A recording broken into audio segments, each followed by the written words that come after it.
7 reasons your child struggles in school. Find out why your child may find school difficult, not enjoy it, or does not perform well. And consider if they have special needs. Is your child not doing well in school, not enjoying it, or falling behind? Are you worried that there might be underlying issues or learning difficulties? As parents, we often worry about our children's performance and achievement in school. We want them not only to be happy and enjoy school, but also just simply to do well and have a good education that will secure a better future for them. Maybe they are not meeting the targets and the expected level of progress when their teacher assesses them. Do you have problems with getting your child to school in the morning? Do they refuse to go or throw a tantrum? Or maybe you just see that there is something wrong, that they have not reached the milestone they are supposed to? As a practitioner and someone who works with children in school, also those with special needs, I have been able to identify some of the reasons children don't do well in school. Next, you will find 7 potential causes of children struggling in school that I have observed while working in a mainstream school, helping and supporting children with special needs. I will also share some advice with you on what to do next.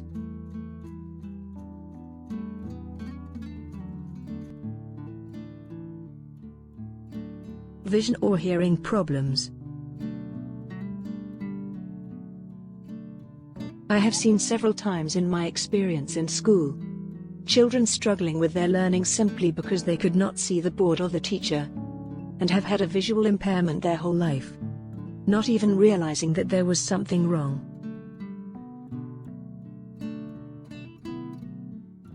If your child's teacher notices that they need to come closer to see the board, or they ask to sit in the front, there might be sometimes a problem with their vision. It is not until reception, in England, when children are 4 or 5 years old, that they have their first eye check at school. This is often when possible issues become known.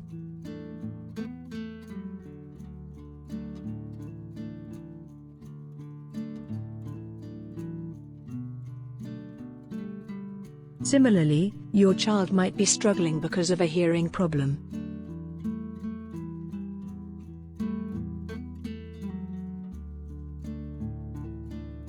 Very often, hearing issues will also cause speech and language problems. If a child starts talking late, is nonverbal, or lisps, although I met parents that were finding it cute that their little one speaks like a baby, and they were not doing anything about it, there are chances they might have a hearing problem.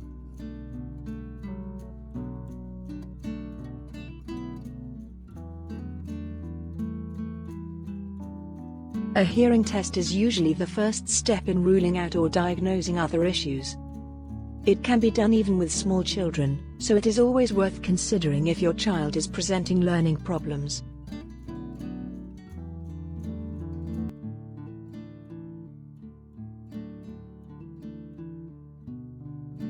Emotional difficulties.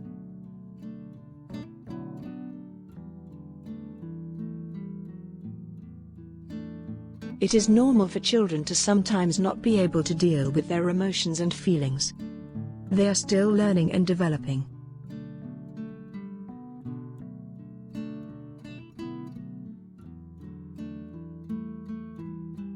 However, for some children, emotional regulation is more difficult to master. When faced with big feelings, in this big world out there, on their own, without mummy or daddy, they may not know how to control their emotions, which may leave them frustrated.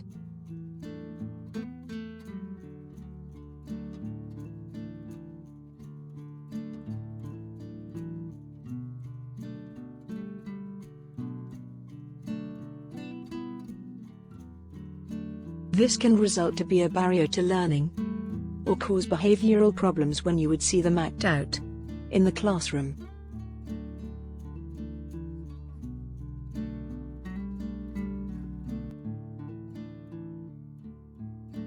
Learning difficulties.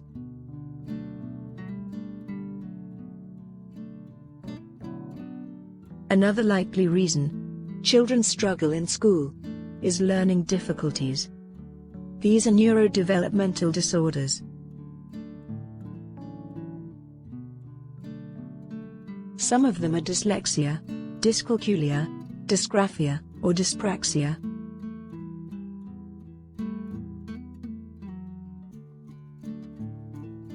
In quite simple terms, dyslexia is a difficulty with reading, dyscalculia is a difficulty with mathematics, dysgraphia is a difficulty with writing, and dyspraxia is a problem with coordination.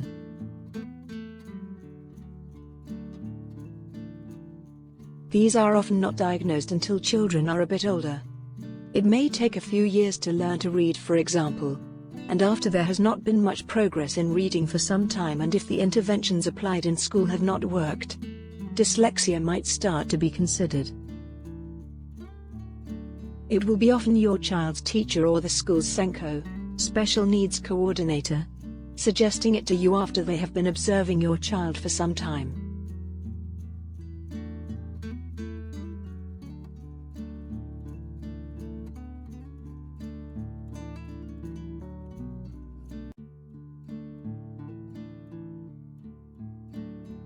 Developmental delays. In my experience working in a school, I have also met children with developmental delays. As the name suggests, these children are not developing at the same rate as their peers.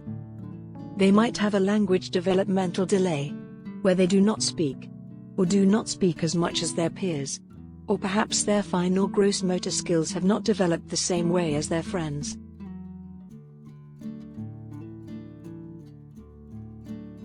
Fine motor skills involve the use of the smaller muscles of the hands, like when using pencils and scissors, constructing with Lego, and handling smaller objects. Gross motor skills involve larger muscles of our body, and would require whole body movement, such as kicking or catching a ball, running, jumping, or climbing stairs. These delays in development may stand in the way of your child succeeding in school.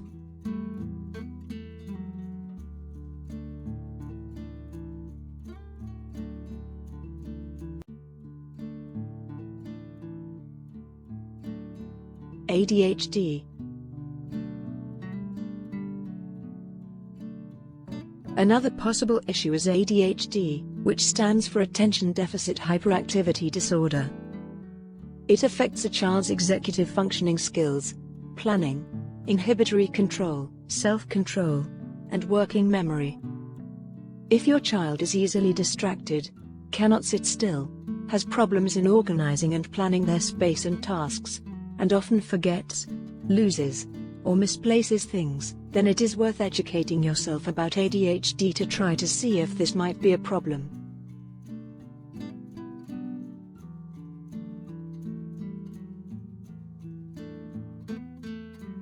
Other signs could be not being able to wait for their turn, constantly talking, having outbursts, fidgeting, or not being able to be patient.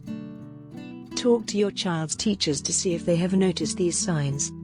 Schools can refer you to a doctor, which will start a lengthy process of diagnosing it or ruling it out if it is not the case. ADHD may affect your child's performance in school, because learning involves using executive functioning skills like memory recall, planning, organizing, and staying focused.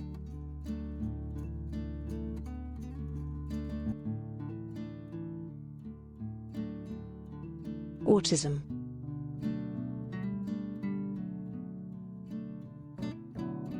Autism, known also as ASD, autistic spectrum disorder, cannot be simply defined with just a few words.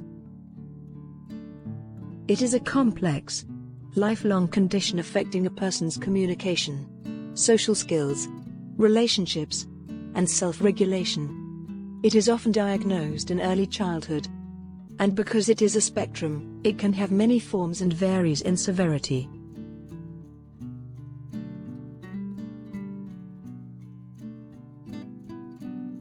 Children with autism often rely on routines, have trouble communicating, might have speech delay or language processing problems, have difficulty understanding people's emotions, are upset with even the smallest change in the environment around them, or have sensory issues, dislike or be obsessed with certain sounds, smells, textures, or sights. These impairments may stand in the way of your child succeeding in school and may affect their daily life and relationships.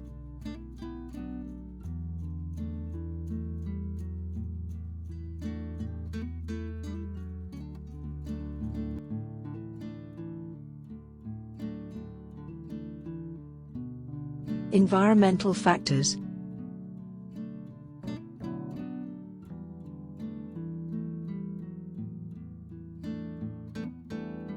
Lastly, there are what I call environmental factors affecting your child's attainment. These are not within the child, but are caused by factors or people around them. I sadly have seen children underachieving in school because they miss school, are not fed well, or sadly, are neglected or abused.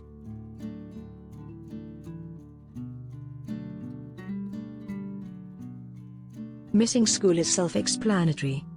If the child is not in school, they are not exposed to learning, they are not receiving any output, hence the poor attainment. Children need to attend school to avoid gaps in learning.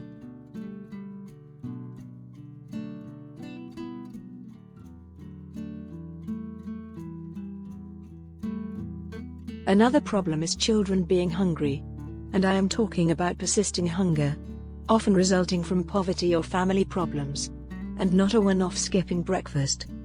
If a basic need, such as having food, is not being met, then a child cannot concentrate and learn. They will be preoccupied with their physiological need, hunger, which becomes a priority for them.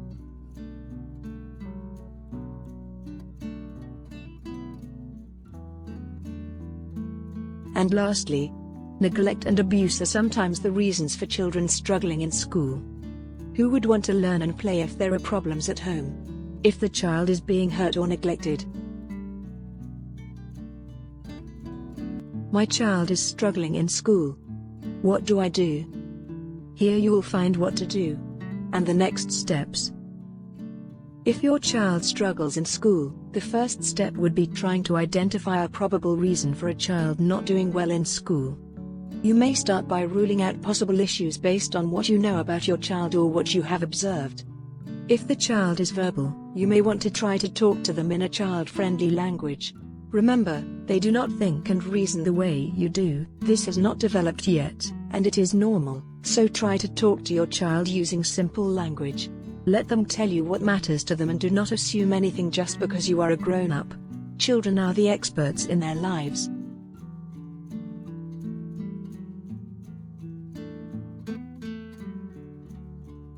If talking is not possible or is not going well, try asking them to draw instead. Secondly, talk to your child's teacher. Do not try to do it at drop-off or pick-up time. Teachers are too busy then and will not give you adequate time and attention. Instead, ask for a meeting or send them an email first. This can lead to possible suggestions, solutions, interventions, or referrals to external agencies. And every teacher will appreciate an involved parent. And finally, educate yourself. The more you read, the more you know.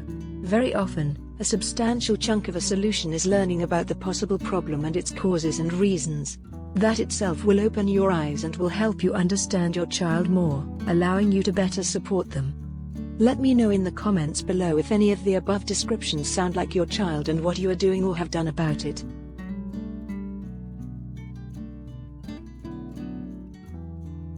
Thanks for watching.